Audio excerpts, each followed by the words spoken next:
আসসালামু আলাইকুম, সবাইকে স্বাগতম।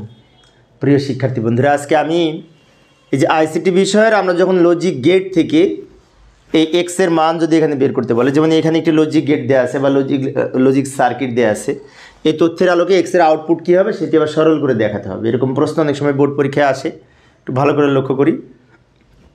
তো এইখানে 1 2 3 4 এই 4টা লাইন ব্যবহার করে আমাদের এইগুলো তৈরি করতে হবে।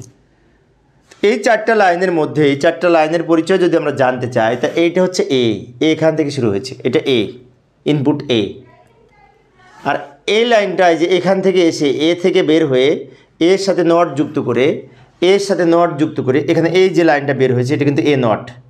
তাহলে আমরা বলতে পারি এইটা হচ্ছে আর এইটা হচ্ছে নট, আর এইটা হচ্ছে বি, আর এইটা হচ্ছে C. B not C not নাই। এইবার এইগুলা ব্যবহার করে যে এগুলো তৈরি করেছে সবগুলো কিন্তু অ্যান্ড গেট। এটার জন্য এটা গুণের গেট মানে অ্যান্ড গেট, এটা গুণের জন্য অ্যান্ড গেট, এটা গুণের জন্য অ্যান্ড গেট। এখন এখানে দুইটা ইনপুট গুণ করেছে, তো কোনটা এ আর বি দুইটা গুণ হয়েছে। তাহলে আমরা বলতে পারি এটার মান এ ইন্টু বি। আর এইটার মান বলতে পারি এই যে এখান থেকে শুরু হচ্ছে একটা আর এখান থেকে শুরু হয়েছে একটা, এটা কিন্তু এ নট। এই যে এখান থেকে যে লাইনটা টেনেছি আমরা এ নট থেকে শুরু হয়েছে, তাহলে এ নট আর এটা হচ্ছে সি, তো এটার মান বলতে পারি এ নট সি।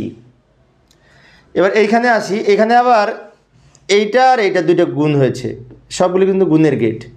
তো এটা হচ্ছে এ আর বি আর এটা সি, তো বি সি। অর্থাৎ আমরা এটা পেলাম এ বি, এটা পেলাম এ নট বি, আর এটা পেলাম বি সি, সব গুণ হয়েছে। আচ্ছা, এখন পরের যে যোগের গেট, এটা কিন্তু যোগের গেট। এই যোগের গেটটা তৈরি হয়েছে কোনটি দিয়ে, এই তিনটে ইনপুট নিয়ে। এইটা সবগুলো কিন্তু যোগ করেছে। এই তিনটা যে আউটপুট আমরা এখানে পেয়েছি, এটা যোগ এইটা, তার জন্য এই গেটটা হবে। তাহলে এইটার আউটপুট হবে এইটা যোগ এইটা, যে দ্রুত লিখে দিলাম সবাই সেভ করার জন্য। অর্থাৎ এইটা প্লাস এইটা প্লাস এইটা। এখন মনে হতে পারে প্লাস হলো কেন? এই যে প্লাসের গেট, এটা হচ্ছে ওয়ার গেট, প্লাসের জন্য বা যোগের জন্য ব্যবহার করা হয়, আর অ্যান্ড গেট গুণের জন্য ব্যবহার করা হয়। এইভাবে আমরা এই লজিক গেট থেকে ফাংশন তৈরি করতে পারি। এখন এইটাকে যদি আমরা সরল করে যদি আমরা ছোট করতে চাই তো পারবো, সমস্যা নেই। যাই সামনের সমাধানের চেষ্টা করি। এটা আমি সামনের পেজে নিয়ে যাচ্ছি, এখানে জায়গা নাই, এই মানটা আমি পরের পেজে নিয়ে আসলাম, এই যে এখানে নিয়ে আসলাম। এখন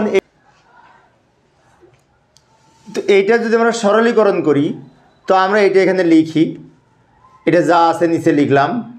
এখন এখান থেকে কমন নেওয়া যায় না, আমরা কাজ করতে পারি, পাশে আমরা 1 নিতে পারি, এবং 1-এর মান আমরা পরের লাইনে এটা এখানে লিখলাম, এটা এখানে লিখলাম, যা আছে রাখলাম। আর এইটার মান আমরা ইচ্ছে করলে এ প্লাস এ নট নিতে পারি অঙ্ক করার সুবিধার্থে। এবার এইটা এখানে রাখলাম, এটা এখানে রাখলাম, আর এইটার সাথে এ গুণ করে হবে এ বিসি, প্লাস এটার সাথে এটা গুণ করে হবে এ নট বিসি, এইটা। এবার আমরা এইটার পাশে এটা আনতে পারি আর এটার পাশে এটা আনতে পারি। যেমন লক্ষ্য করি, এইটার পাশে এটা আগে নিলাম, এইটার পাশে আমরা এইটা নিয়ে আসলাম, প্লাস আবার এইটা এখানে নিলাম, এটার পাশে এটা রেখে দিলাম।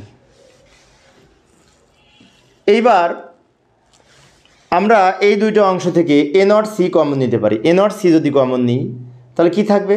এখানে 1 থাকবে, এখানে বি থাকবে, প্লাস এখানে এ বি যদি কমন নিই তাহলে এখানে 1 থাকবে আর এইখানে সি থাকবে, এ বি কমন নিলে।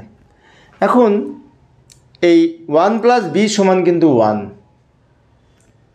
প্লাস বি সমান যেহেতু 1, সেজন্য আমরা লিখতে পারি এটা ইন্টু 1, আবার এটা ইন্টু 1। তো এটার সাথে 1 গুণ করে এটা হয়, এটার সাথে 1 গুণ করে এটা হয়, তো finally A not C plus A B, এইটা উত্তর হয়। তো প্রিয় শিক্ষার্থী বন্ধুরা, এইভাবে আমরা লজিক ফাংশন সরলীকরণ করতে পারি। তো আমি অবশ্য অল্প অল্প করে আলোচনা করি শিক্ষার্থীদের অনুরোধে, যাতে শিক্ষার্থীরা বোরিং ফিল না করে। পরের ক্লাসটি দেখার আমন্ত্রণ রইল। খোদা হাফেজ।